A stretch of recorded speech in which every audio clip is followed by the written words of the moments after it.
Romains chapitre 6, verset 23. Il est écrit, car les salaires du péché, c'est la mort. Je reprends. Car les salaires du péché, c'est la mort.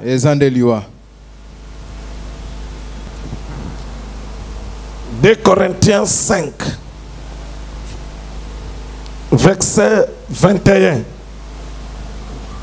Il est écrit,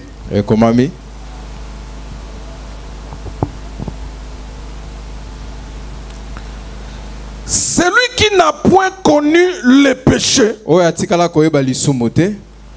il l'a fait devenir péché pour nous. Je reprends. Celui qui n'a point connu le péché, il l'a fait devenir péché pour nous.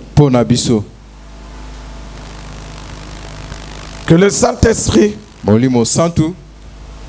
donne le sens à ces écritures pour que le royaume des cieux soit construit en nous et que toute la gloire revienne au Seigneur. Dans le nom de Jésus-Christ de Nazareth. Jésus-Christ. Jésus-Christ. Parce que Jésus-Christ. Parce que Jésus-Christ. Parce que. Et vous vous taisez? Il est le sujet de notre adoration.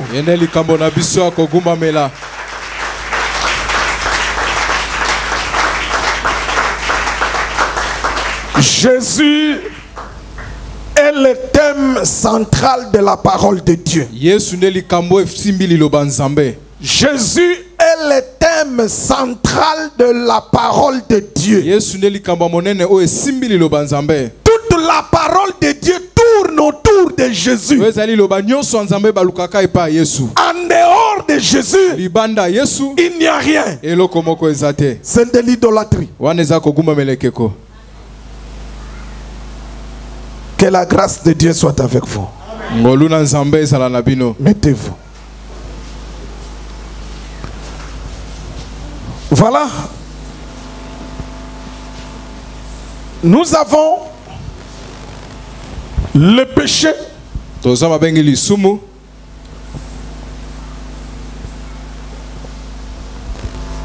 Nous avons le péché. Et nous avons le péché au pluriel.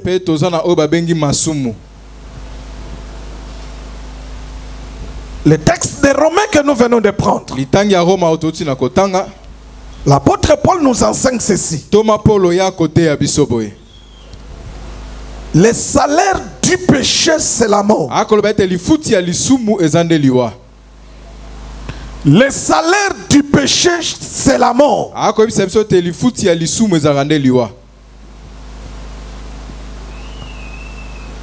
Et il nous dit encore que Jésus n'a pas commis de péché, mais il est devenu péché pour nous. Jésus est devenu péché. Par là, je voulais vous faire comprendre ceci. Le péché, quand c'est unique, c'est la nature d'Adam. C'est le péché d'Adam. C'est le péché qui produit la mort.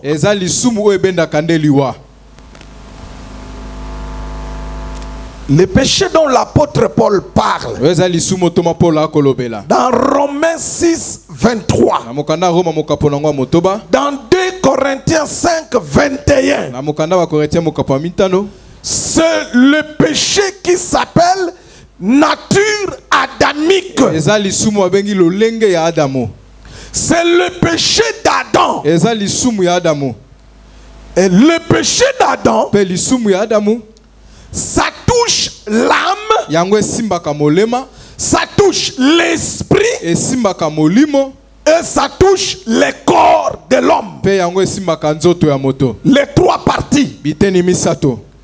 Le péché d'Adam devient une nature.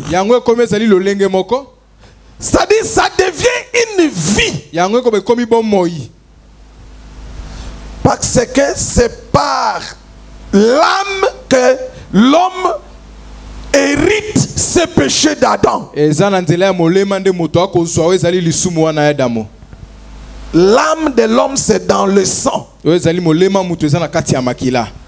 les humains, lorsqu'ils naissent, ils naissent avec la nature adamique. Et la nature d'Adam fait que l'homme se retrouve tout entier dans le péché. Quand je dis tout entier, l'âme, l'esprit et le corps. C'est-à-dire tout l'être de l'homme se retrouve dans le péché. Et à la croix, Jésus, qu'est-ce qu'il a fait? Il a porté la nature d'Adam. Est-ce que vous me comprenez? Amen. Je dis ça s'est passé qu'à la croix. Je ne dis pas que quand on l'a arrêté, quand il était chez Pilate, non. Je dis c'est à la croix. Jésus, quand il était là à la croix, il a porté la nature d'Adam sur son corps. Pourquoi? Pour que tout celui qui va croire à ce Jésus de la croix,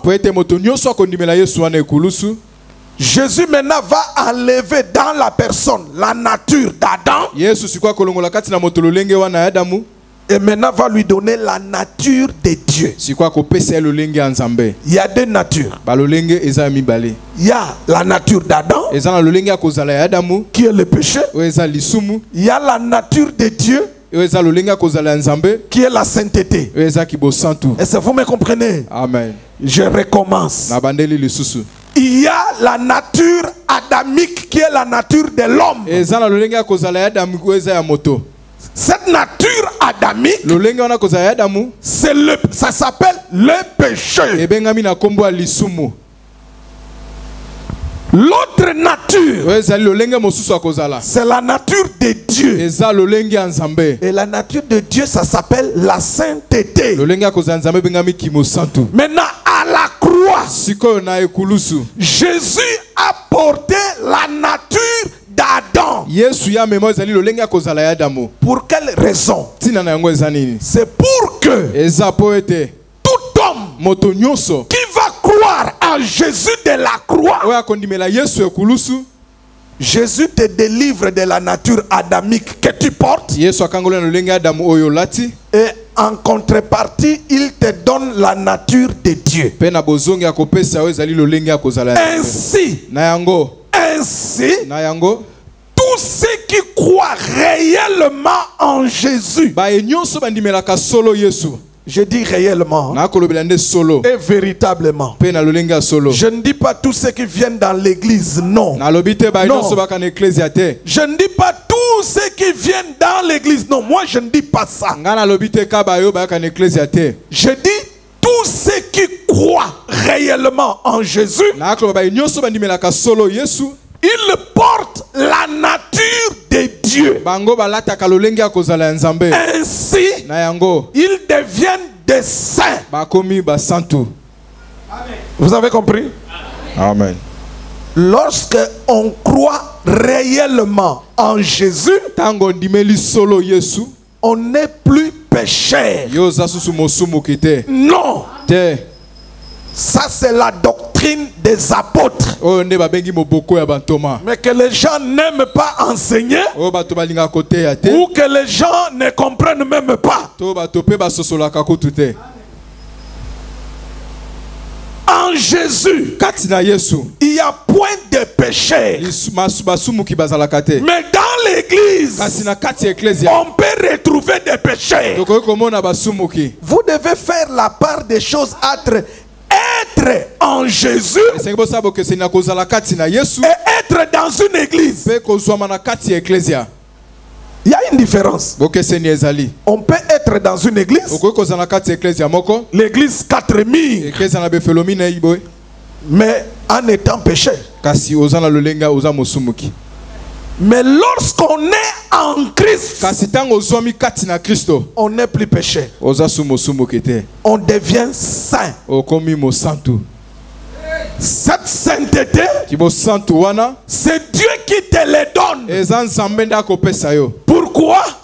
Parce que tu crois en Jésus de la croix. C'est-à-dire c'est une récompense de ta foi. Dès que tu crois en Jésus, tu lui as donné ta vie. Dieu enlève en toi la nature adamique. C'est-à-dire Dieu enlève en toi le péché qui produit la mort. Et Dieu te donne la nature de Dieu, qui est la sainteté. Maintenant, comme tu as reçu la nature de Dieu par ta foi en Jésus-Christ, c'est à toi de nous prouver maintenant quotidiennement que tu es saint. Tu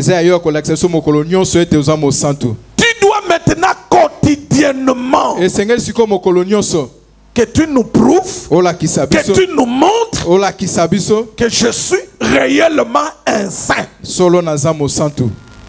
Maintenant regardez, lorsque un homme saint tombe dans le péché, on appelle cela maintenant le péché. Le péché, je définis maintenant.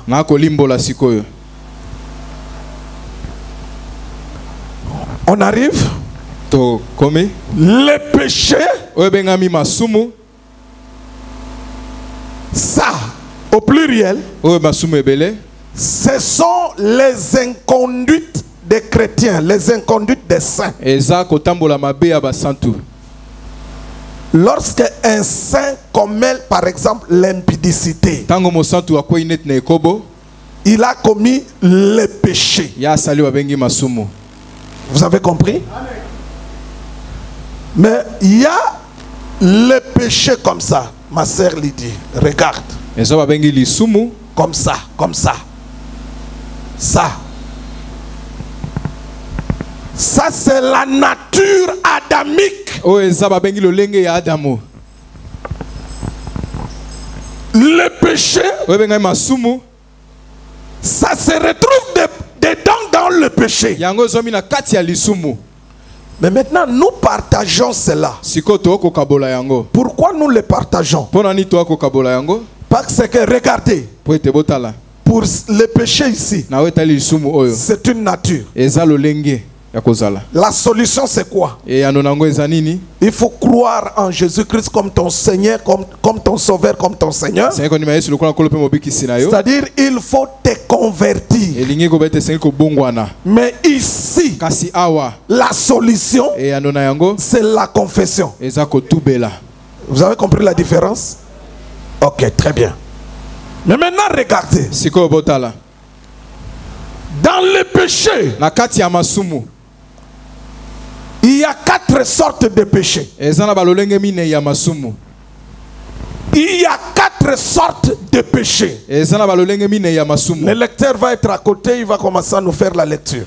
Rapidement. Regardez. Je dis qu'il y a 4 sortes de péchés. Premièrement, nous avons le mal. Le mal. On va nous lire Romains. Romains chapitre 12, verset 9, nous lisons au nom de Jésus-Christ. Que la charité soit sans hypocrisie. Ayez le mal en horreur. Attachez-vous fortement au bien. Tu reprends cette partie-là. Que la charité soit sans hypocrisie. Ayez le mal en horreur. Attachez-vous fortement au bien. Verset 17. Ne rendez à personne le mal pour le mal. Recherchez ce qui est bien devant tous les hommes. Verset 21. Ne te laisse pas vaincre par le mal, mais surmonte le mal par le bien.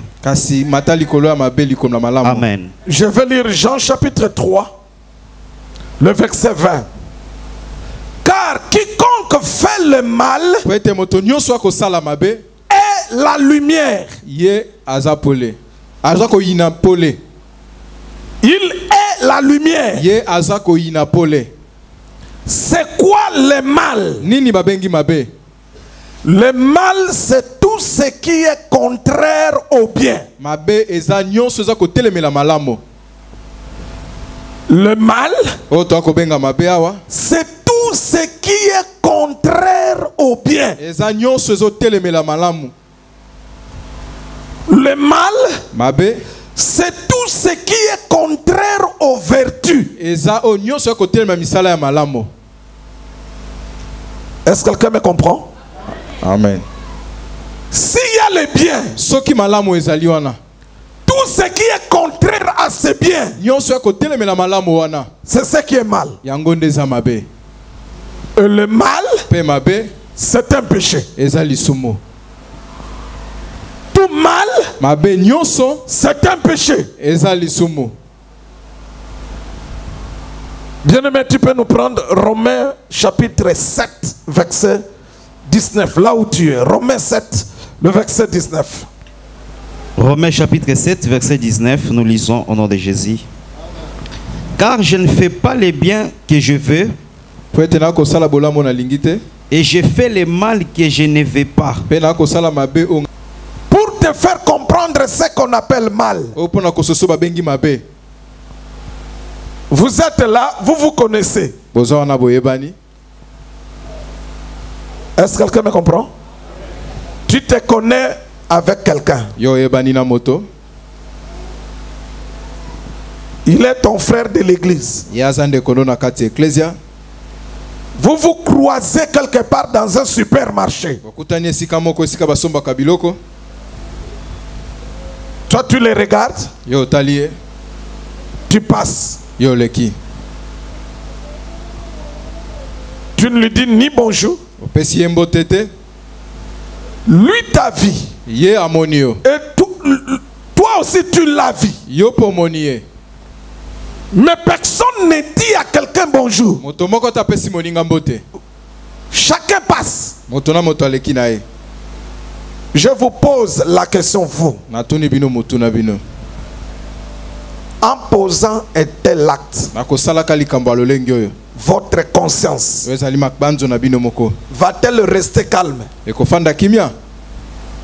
Pour une personne normale. Normal.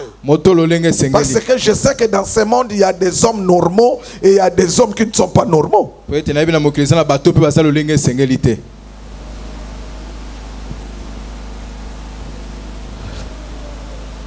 Le mal, c'est tout ce qui est contraire aux bonnes manières.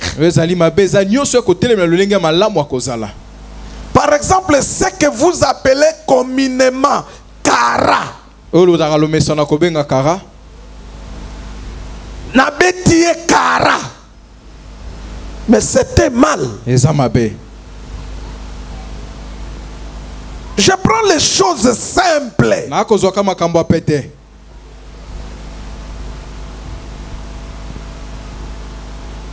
Le mal, c'est tout ce qui est contraire au bien. Et quand c'est le mal, ta conscience va te reprocher. Mais il y a des personnes champions, des personnes championnes, même si sa conscience lui reproche. Donc, en fait, je voulais parler à la manière des Quinois. C'est-à-dire, il y a Betakakara, même conscience naïe. Mais une telle personne est plus dangereuse.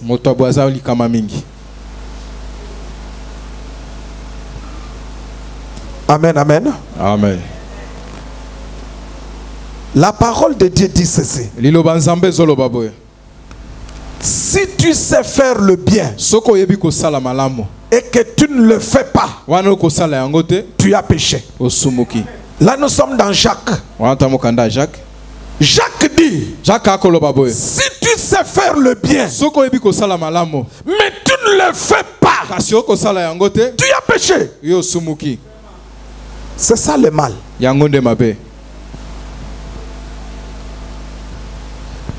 Tu trouves quelqu'un qui a faim. Il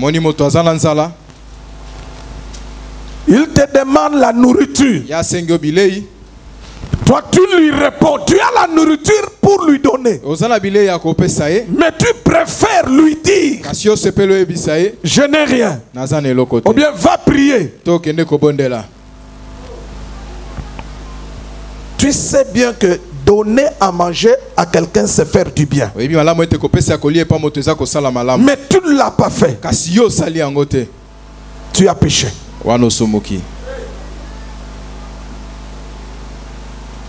Amen, amen. Amen. Deuxième sorte du péché, c'est la transgression. La transgression, c'est la deuxième sorte du péché.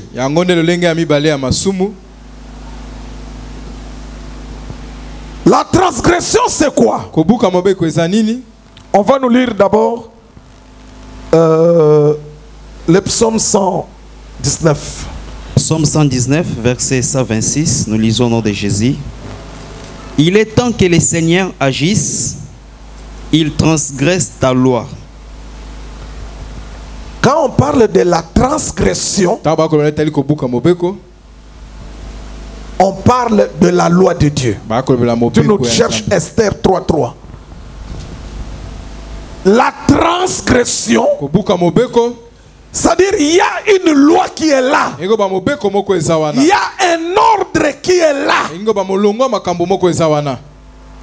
Tu transgresses là. C'est-à-dire, en d'autres termes, ou dans les termes simples, la transgression, c'est la désobéissance à la loi. Or, aujourd'hui, la loi dont je parle aujourd'hui, c'est la loi de Christ. C'est la parole de Dieu. Tout celui qui refuse d'obéir à la parole, il a désobéi. Il a transgressé. C'est pourquoi le péché d'Adam est appelé transgression. Pourquoi? Parce que Dieu lui avait dit, tu ne mangeras pas le fruit de l'arbre de la connaissance du bien et du mal. Lui, il a transgressé cela en mangeant le fruit. On peut nous lire? 3, verset 3, nous lisons au nom de Jésus. Et les serviteurs du roi qui se tenaient à la porte du roi dirent à Mardoché, pourquoi transgresse-t-il l'ordre du roi? Vous écoutez? Amen. Quand on parle de la transgression, il faut qu'il y ait un ordre donné. Or, l'ordre de Dieu aujourd'hui, c'est l'évangile. C'est l'évangile de Christ. Quelqu'un me comprend? Amen. Maintenant, dans la transgression, nous avons premièrement la désobéissance à la parole de Dieu. Et nous avons deuxièmement la désobéissance aux directives de Dieu. Il y a une différence. Il y a une nuance là-bas.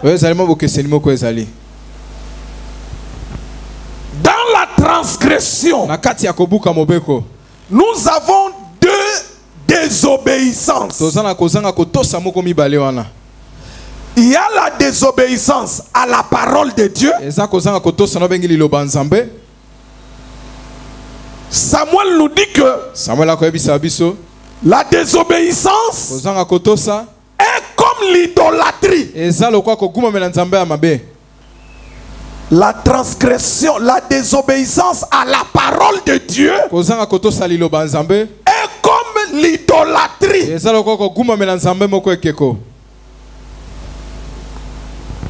Dans la transgression, je dis nous avons la désobéissance à la parole de Dieu qui est écrite dans la Bible quand on nous prêche. Et deuxième désobéissance, c'est la désobéissance aux directives de Dieu. Je prends un exemple de la désobéissance aux directives.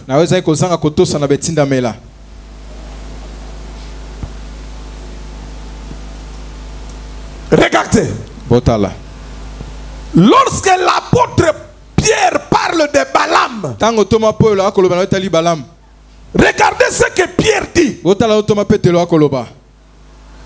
Vous savez que vous connaissez Balaam? Vous connaissez Balaam? C'est un homme qui voyait des visions de Dieu. Lorsque Israël était dans le désert en route vers Canaan, ils sont arrivés dans le désert, ils voulaient traverser dans le pays de Moab. Et le roi de Moab avait refusé que les enfants d'Israël traversent son pays. Alors le roi de Moab, qui s'appelait Balak, il est parti appeler un prophète Balaam. Il dit Balaam, viens.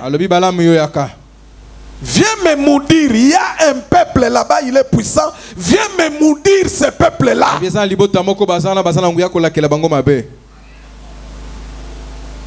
Balaam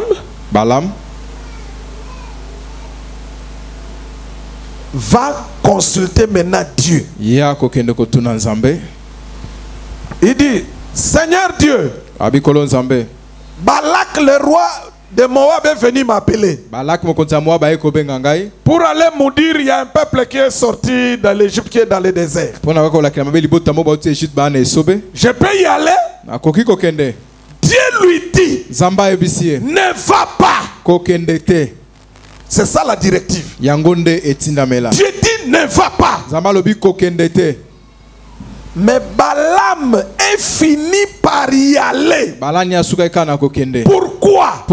C'est parce qu'il y avait beaucoup de biens que le roi moabite avait envoyé. Maintenant l'apôtre Pierre dit ceci, que Balaam, dont le prophète là, s'il était parti, s'il avait désobéi à Dieu, c'est à cause du salaire du péché. Beaucoup de chrétiens aujourd'hui, beaucoup des enfants de Dieu, réellement enfants de Dieu, sur cette situation de directive, beaucoup pêchent. Qui doit donner des directives? C'est le Saint-Esprit qui donne des directives. Le Saint-Esprit donne des directives par qui? Premièrement, il te donne des directives par ton conducteur, ton pasteur. On n'est pas pasteur pour amuser la galerie. Mes frères et sœurs, est-ce que vous croyez que c'est pour rien Dieu peut rassembler des gens et il met à leur tête un pasteur? Vous croyez que c'est par plaisanterie? La parole de Dieu dit: honorez vos conducteurs. Obéissez à vos conducteurs. Les directives doivent venir de ton pasteur. C'est comme vous êtes là. Je peux avoir une directive pour toi, pour ta vie. Je te l'ai dit. Si tu n'obéis pas cela, ça devient la désobéissance. C'est une transgression, mais aux directives données. Mais comme il y a désobéissance, il n'y a pas de bénédiction. Vous savez, le général ou le soldat Naman, les Syriens, il avait la lèpre. Lui-même se disait: quand je vais aller voir le prophète. Donc lui, il imaginait des solutions lui-même. Mais quand il est venu, le prophète ne l'a même pas vu. Le prophète était dans la maison. Le général Naman ou le soldat Naman était dehors.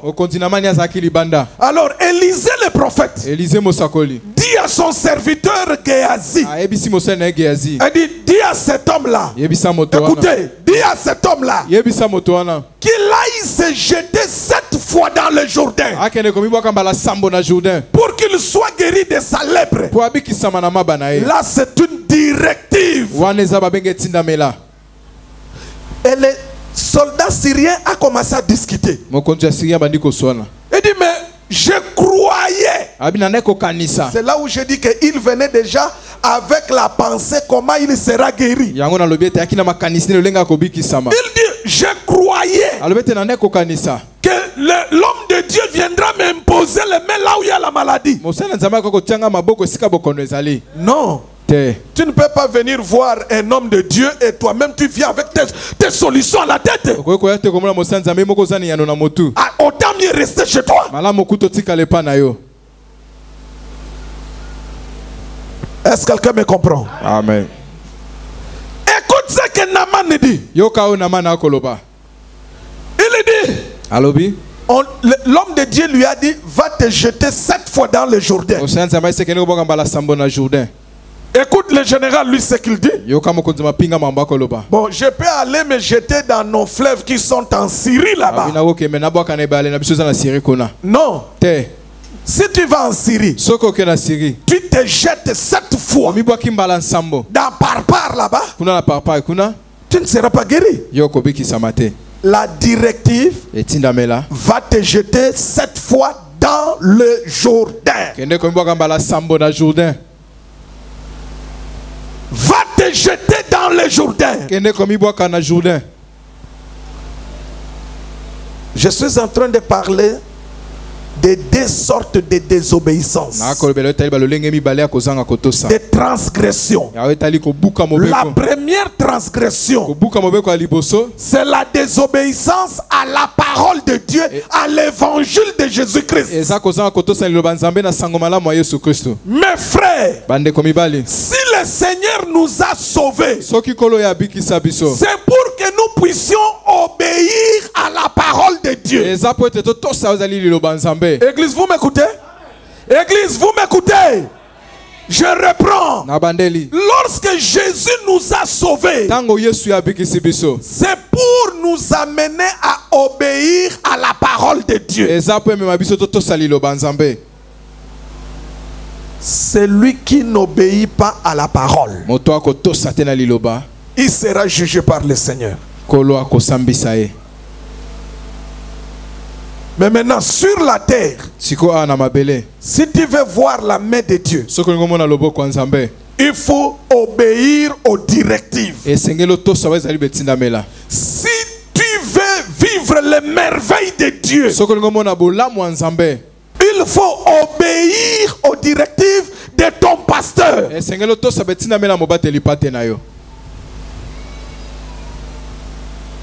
que vous comprenez ce que je dis? Amen. Est-ce qu'on peut acclamer pour la parole de Dieu?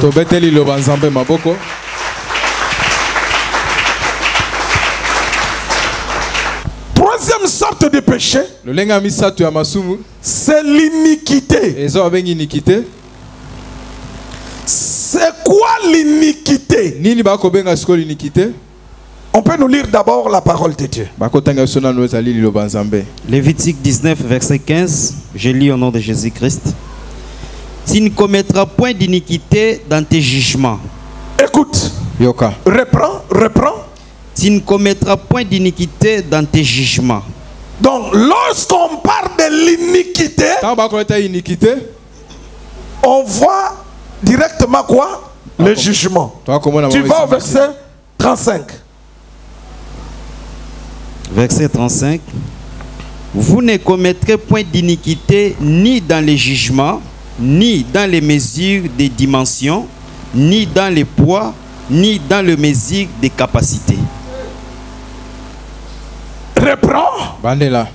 Vous ne commettrez point d'iniquité ni dans le jugement, oui, ni dans le mesure des dimensions, oui, ni dans les poids, oui, ni dans les mesures des capacités. Ok.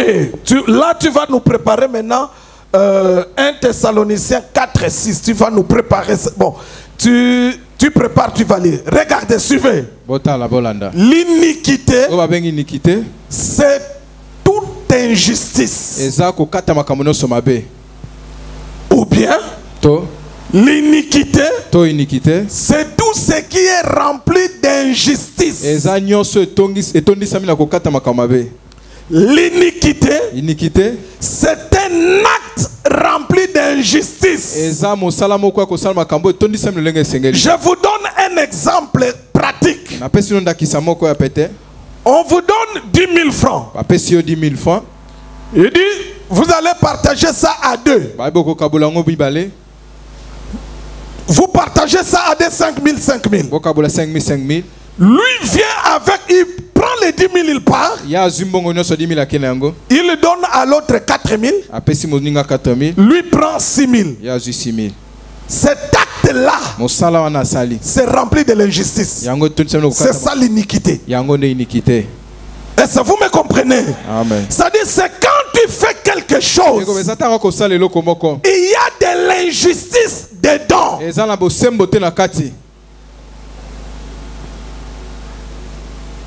Tu partages. Tu as préparé l'impiodi. La tête est trop petite. Et l'autre partie, c'est trop grand. C'est toi qui prépares. Tu coupes en 3 morceaux le poisson. Tu prends la partie de la tête où il n'y a rien. Tu donnes à un autre. La partie du milieu qui est trop gros, remplie de bonne chair, tu le prends pour toi. Et la partie d'en bas là-bas, tu donnes aussi à un autre. L'acte que tu fais là, c'est rempli d'injustice. Ça s'appelle iniquité. Tu peux nous lire 1 Thessaloniciens. 1 Thessaloniciens 4. Chapitre 4, verset 6. 1 Thessaloniciens 4, verset 6. Je lis au nom de Jésus. C'est que personne nie envers son frère des fraudes. Écoutez, lis très bien. Suivez-moi. Suivez-moi s'il vous plaît. c'est que personne nie envers son frère des fraudes et des cupidités dans les affaires. Écoutez ceux qui font les affaires, écoutez. Parce que le Seigneur tire vengeance de toutes ces choses. Comme nous vous l'avons déjà dit et attesté. Écoutez ce que la parole de Dieu dit. Dans Lévitique, on nous dit ceci. Que tu ne peux pas avoir dans ton commerce des sortes de balances. Ce que font les mamans au marché là. Ils vont prendre quoi? Les colos de maïs. Ils vont mettre le feu. Ils vont pousser ça pour diminuer la grandeur. Ça s'appelle iniquité. Amen. Tu fais le commerce. La marchandise que tu as achetée, ça t'a coûté 10 000 francs. Plus les frais de transport, tous 5 000 francs. Au total, c'est 15 000 francs comme prix de revient. Alors, regardez. Ton prix de revient. C'est-à-dire, tu as calculé le prix d'achat, le frais, tout ça te donne 15 000 francs. Et tu te dis, donc normalement tu dois vendre soit à 16 000, soit à 17. On peut balancer, aller jusqu'à 20 000 francs. Si tu vends à 20 000 francs, tu as un bénéfice de 4 000 francs. Mais tu viens vendre cela à 30 000 francs. La parole de Dieu condamne cela. C'est pourquoi beaucoup de chrétiens, ils font des commerces, ils finissent par tomber. Ils croient que ce sont des sorciers. Vous êtes dans l'iniquité dans le commerce. Ne croyez pas que Dieu est votre ami. Dieu est parole. Il respecte sa parole. Respectez la parole de Dieu. Tu sais que la marchandise que tu es en train de vendre, nous sommes au mois d'octobre. Nous sommes au mois d'octobre. Ça doit expirer en novembre ou en décembre. C'est-à-dire, plus on s'approche de la date d'expiration, plus le prix doit baisser. Mais toi, dans l'iniquité, qu'est-ce que tu fais? Tu changes la date de la date d'expiration. Tu gardes le prix, mais tu changes la date. Surtout avec les maisons pharmaceutiques. Ils sont champions dans cela des maisons pharmaceutiques. Ça s'appelle iniquité. Lorsque la parole de Dieu dit, le mystère de l'iniquité agit.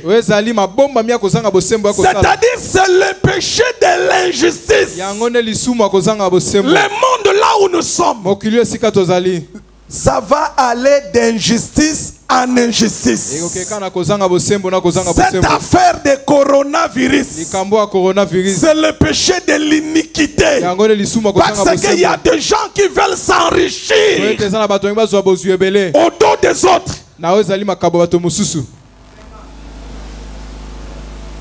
Quelqu'un me comprend? Amen. Tu commences déjà à placer tes péchés, hein? Tu te retrouves où, hein? Ok. Quatrième sorte, c'est l'abomination. L'abomination. On va nous prendre Lévitique 18, verset 22. Et puis il va nous prendre Deutéronome 18, verset 9 à 12. Après, tu vas nous prendre Deutéronome 18, versets 9 à 12. D'abord, Lévitique 18, 22. Que disent les Écritures? Lévitique 18, 22. Je lis au nom de Jésus. Tu ne coucheras point avec un homme comme on couche avec une femme. C'est une abomination. Ok. Vous avez entendu? Amen. L'abomination, c'est le péché horrible. Je reprends. L'abomination, c'est le péché horrible.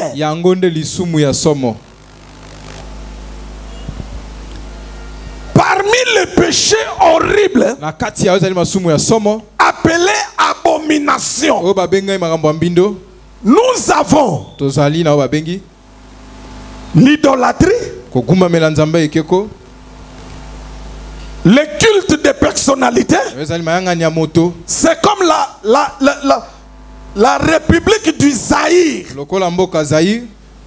Tous nous étions dans l'abomination parce qu'on avait fait du président du Zaïre un dieu. Si tu considères un homme comme Dieu, si tu considères l'argent comme Dieu, ce péché-là de l'idolâtrie, ça s'appelle abomination. Je cite les exemples des péchés qui sont des abominations. L'homosexualité, lesbianisme, une femme avec une femme, se marier. Quand tu vois ça, appelle cela l'abomination. Quand tu vois un homme avec un homme s'accoupler ou se marier, ce péché-là, ça s'appelle abomination. La bestialité, l'homme couche avec un animal, c'est l'abomination. Un homme sortir avec sa mère, abomination. Une fille qui sort avec son père, abomination. Une fille qui sort avec son frère, avec son proche parent, abomination.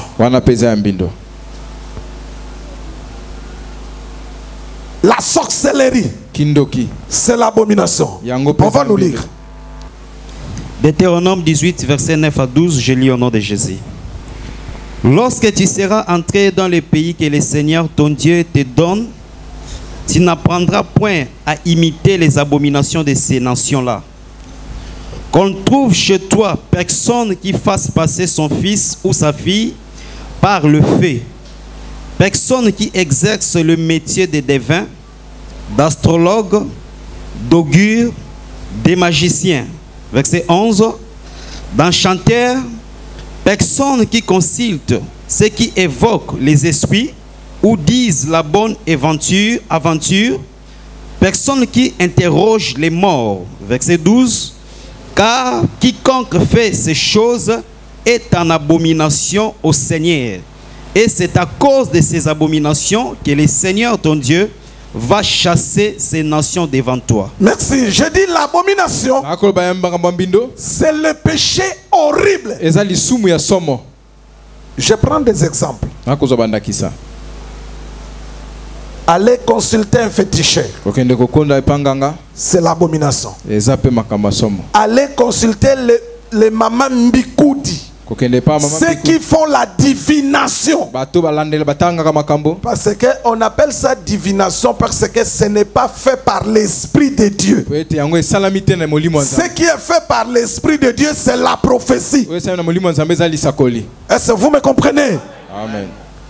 Tous ceux qui parlent aux morts,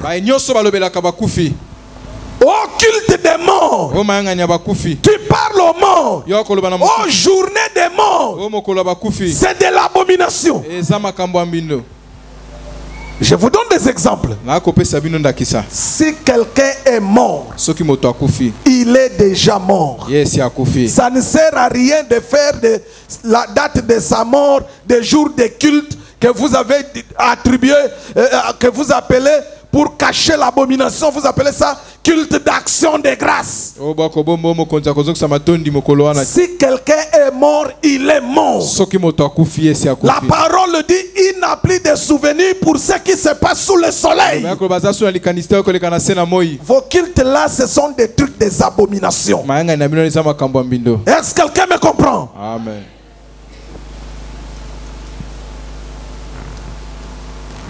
L'abomination, c'est le péché horrible.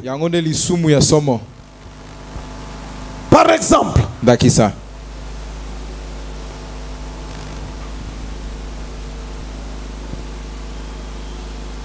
l'occultisme, le satanisme, la sorcellerie, c'est une abomination. Est-ce que quelqu'un me comprend? Amen. Verser le sang de quelqu'un, mettre à quelqu'un du poison, ce péché-là, ça s'appelle abomination. Parce que tu verses le sang, tu tues quelqu'un.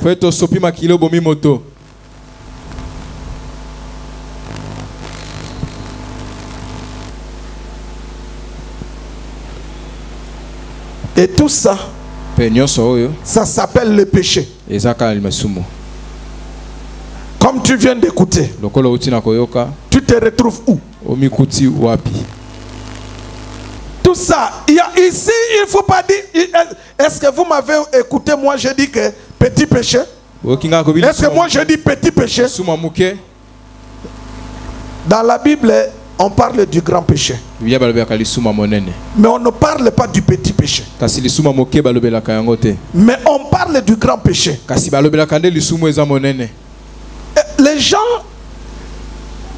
en fait, il ne faut pas aller dire que comme on parle du grand péché, il y a aussi le petit péché. Non, non, non. La parole de Dieu, c'est pas comme ça. La parole cite les grands péchés.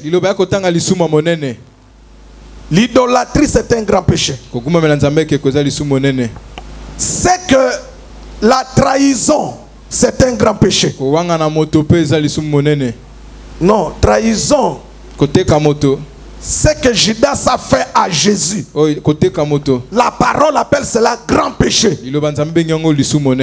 que vous me comprenez? Amen. La trahison, c'est un grand péché. L'idolâtrie, c'est un grand péché. Mais la parole de Dieu ne parle pas de petits péchés.